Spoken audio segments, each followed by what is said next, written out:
আমরা যেমন এক অভিশপ্ত জায়গায় এসেছি, যেখানে দুইটি গর্ত হয়ে গেছে, তাও রাতের আধারে।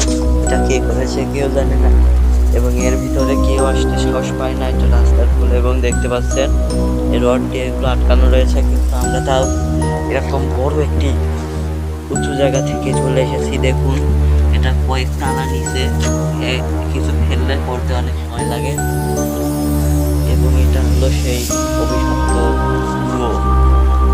দেখতেই পাচ্ছেন অন্ধকার, এবং কথা বললে কেমন শোনা যাচ্ছে।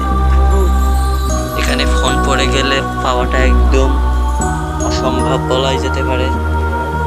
এবং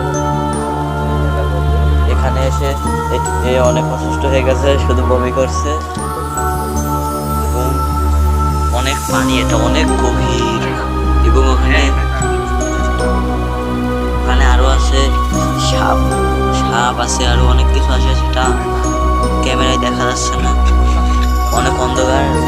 আমরা আশা করি এটাতে কমেন্ট আসলে পরের বার লাইট এনে আপনাদেরকে দেখানোর চেষ্টা করবো এরকমই হয়তো।